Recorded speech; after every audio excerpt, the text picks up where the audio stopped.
Assalamualaikum warahmatullahi wabarakatuh. Selamat pagi teman-teman semua. Hari ini saya ingin sharing analisa XUSD untuk weekly seminggu ke depan dari tanggal 11 sampai 15 Desember 2023. Oke, analisa ini mencakup analisa teknikal dan membahas kalender ekonomi selama 5 hari ke depan. Oke, kita akan buka pair XUSD. Oke, kita menggunakan forex.com dan menggunakan FX Open. Gak masalah kalau kita menggunakan dua bagian. Oke, yang pertama di sini kalau misalnya kita cek time frame besar dulu ya, karena kan ini sudah close weekly ya, sudah close weekly. Oke, di sini kita cek monthly dulu untuk mengecek pergerakan monthly. Nah, di sini kita lihat monthly ya. Kita antisipasi harga akan turun jauh sekali ya. Sini, kalau misalnya monthly ini dia close-nya doji seperti ini, close doji seperti ini. Ini ya, yang 1, 2, 3 saya tandain ya, seperti ini, seperti yang ini. Nah, ini dia bisa aja turun lebih jauh lagi ya, boom boom boom boom boom. Nah, ini adalah order block terekstrim monthly, sekitar 1700-an. Kalau di sini order block weekly. Oke, karena ini monthly-nya belum close, kita skip dulu. Nah, kita cek sekarang time frame weekly. Nah, time frame weekly sekarang sudah close candle ya. Sini kita lihat. Pertama, ini adalah supply ya. Oke, ini adalah supply. Dia naik memitigasi ini lalu turun. Oke. Ini yang kedua. Yang ketiga, dia naik ini, tapi dia men-swap ya, men-swap high, kedua high ini. Pokoknya lebih lah, naiknya lebih, lalu turun. Oke, ini swap ya, kita cek, kita zoom, ini swap lebih ya, lalu turun. Nah, sekarang ini swap lagi ya. Kenapa dibilang swap lagi? Di sini kita lihat close weekly-nya itu bodinya nggak melebihi high ini. Ini sama aja swap. Dan di sini close weekly-nya kuat banget birisnya. Previous candle low-nya, candle low weekly minggu ini melebihi low minggu kemarin. Nah, ini ada potensi turun lebih jauh. Nah, ini secara struktur. Oke, kita pindah ke FX Open untuk melihat pergerakan real seperti MT4. Nah, di sini kita akan membahas sedikit dari time frame daily, perspektif time frame daily yang disebut dengan gap atau fair value gap. Sini kita lihat, ini ada range candle, kita zoom ya. Di sini kita zoom. Kita fokus ke yang ini. Kita bahas sedikit yang ini. Ini ada kesenjangan jarak antara candle ini dan candle ini menciptakan gap ya. Dia naik sangat tinggi sekali di sini. Naik lalu turun perlahan untuk mengisi gap ini. Oke. Dan sini kita lihat, sini ada gap ya. Dia naik. Ntar juga dia akan turun ya. Tapi saya nggak tahu ya, dia pasti akan turun langsung atau dia naik dulu di sini, nggak tahu, saya nggak tahu. Nah, yang pasti harga pasti akan ke sini, tapi saya nggak tahu kapan harga itu akan ke sini. Karena ini namanya imbalance ya, atau ketidakseimbangan harga. Harga itu perlu keseimbangan untuk bergerak. Jadi sepertinya akan sangat sulit untuk dia naik sangat jauh ke atas apabila imbalance ini nggak diseimbangkan seperti itu. Nah, sekarang kita bicara technical analysis.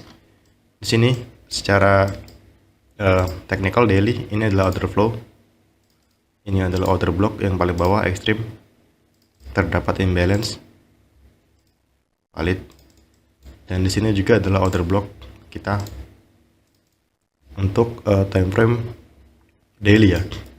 Sekarang kita ukur menggunakan Fibonacci ya, dari sini ke sini. Sorry. Ini kan ada bos lagi ya, sorry. Ini kan change of character. Kita ngukur Fibonya salah kalau kayak gitu. Ini udah bikin pullback. Nah, ini inducementnya. Nah, ini break of structure ya. Sekarang zone buy-nya di mana? Kalau daily di sini ya, zone buy daily ya. Tapi kalau di daily di sini rawan di break ya. Ini menurut saya adalah major inducement-nya ya. Ini aja minor inducement, ini major inducement. Kalau kita bicara seperti ini ya. dan di sini adalah order block yang paling utama. Oke. Nah, di sini kalau kita cek struktur itu kompresi ya. Liquidity. Nah, minggu depan saya akan fokus cari sell di sini. Sell. Kita lihat sekarang time frame H4. Oke. Seperti yang saya bilang kemarin ya.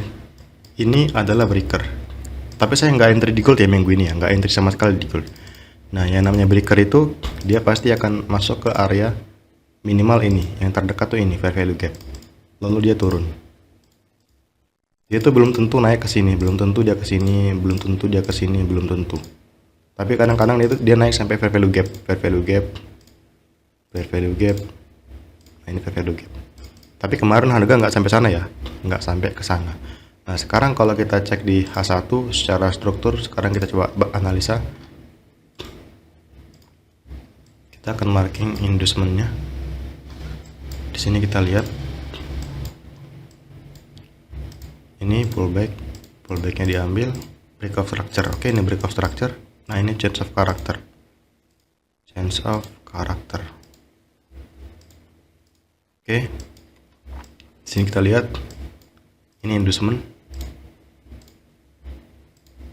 Kemarin ada yang bilang ini bukan inducement ya. Ini tuh inducement ya sebenarnya ya. Di sini kita lihat, kita fokus ke candle yang biru ini nih. Nah, candle yang biru ini high-nya tuh dilebihin sama candle yang ini nih. Nah, ini tuh pullback ya, pullback valid. Kemarin ada yang komen bukan pullback, ini pullback ya, inducement. Kemudian yang di sini inside bar bukan inducement. Kemudian di sini ini pullback ya.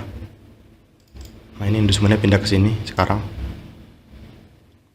Ini inducementnya pindah ke sini. Oke. Nah, zone sell kita di mana? Zone sell kita pasti di atas inducementnya. Ini kalau kita bicara H1 ya, mungkin beda kalau kita bicara M15 ya. Nah, di sini ada equal high ya, yang mungkin akan diambil gitu. Nah, area ini sekarang jadi decisional POI. Area yang kita jadikan entry di sini. Tapi terlalu jauh jaraknya ya, jauh banget. Nah, zone sell-nya di mana, Bang? Di sini pasti ya. Di atas inducement. Teman-teman cek sendiri aja sini. Nah, kemudian kita cek M15 ya. M30 pasti beda ya dengan H1. Pasti beda dengan H1.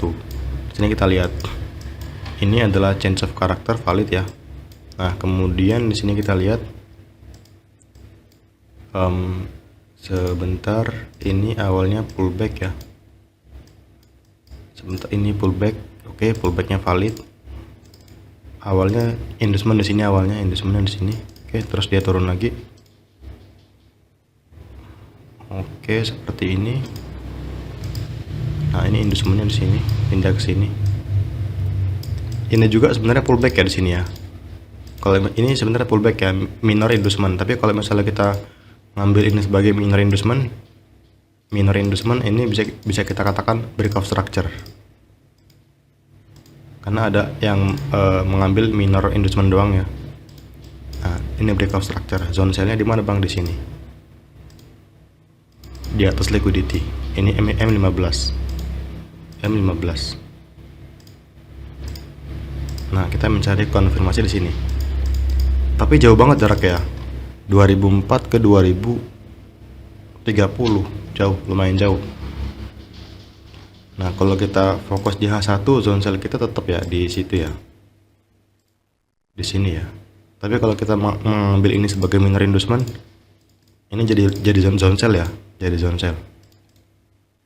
Oke. Dan kita anggap aja ini zone sell kita. Dan di sini. Nah, kita mencari konfirmasi M5 di sini. Karena di area ini sebenarnya ada setup sini ya. Kalau kita cek, coba kita cek M15. Nah, ini ya. Ini tuh breaker block ya, di sini. Dan ini juga chok valid. Pullback diambil, change of character. Oke, inducement diambil, lalu turun. Ini M15. Oke, paham ya? Agak muter-muter, sorry. Nah, sekarang kita bahas yang kalender ekonomi ya. Kalender ekonomi kita akan bahas dari hari Senin. Untuk hari Senin tanggal 11 news USD nggak ada ya, kita skip. Untuk hari Selasa news ada ya, high impact 8.30 PM. Oke, core CPI. Ini CPI ini news yang lumayan ya, seperti NFP lah, kurang lebih 11-12 lah. Efeknya lumayan besar. Nah, kemudian di sesi London ada news GBP high impact dan medium impact. Di sesi Asia ada news out. Oke, ini Selasa. Nah, untuk hari Rabunya ada juga ya high impact. Ada di sesi London news GBP high impact, dan di sesi New York ada core PPI dan PPI M per M. Ini high impact ya, jadi harus hati-hati. Untuk minggu depan banyak news ya dari hari Selasa ya, Selasa core CPI, Rabu PPI, hari Kamis juga banyak news ya. Ini hari Kamis ya, FOMC hari Kamis jam 2 pagi. Hati-hati ya buat teman-teman yang trading di gold ya, karena minggu depan ini sama aja kayak minggu ini ya pergerakannya ya. Pasti itu ada CPI, PPI, ada FOMC. Ini paling ya lumayan lah, ini kayak NFP juga lah jam 2 pagi ya.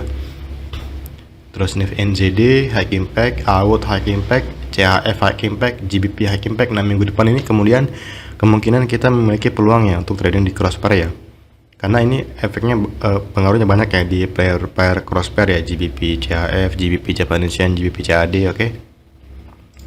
Ini hari Kamis juga ya. Hari Kamis juga ada news USD ya di sesi New York ya. Core retail sales unemployment claim. Jadi minggu depan ini sepertinya market ini volatility-nya liar sekali nih. Nah, hari Jumat juga ada ya. Banyak banget ya news euro-nya ya. Euro high impact di sesi London. GBP juga ada high impact, dan di sesi New York juga ada news USD ya. Banyak banget news minggu ini, astaga. Selasa high impact, Rabu high impact, Kamis high impact, Jumat high impact. Cuman Senin doang nggak ada news. Tapi meskipun Senin nggak ada news, jangan main-main ya kalau gold ya. Kayak kemarin itu pagi-pagi gold naik sampai 1000 pips, 800 pips, turun 1000 pips lebih. Gold is something else, beda dengan yang lain. Oke guys, saya akhiri. Assalamualaikum warahmatullahi wabarakatuh.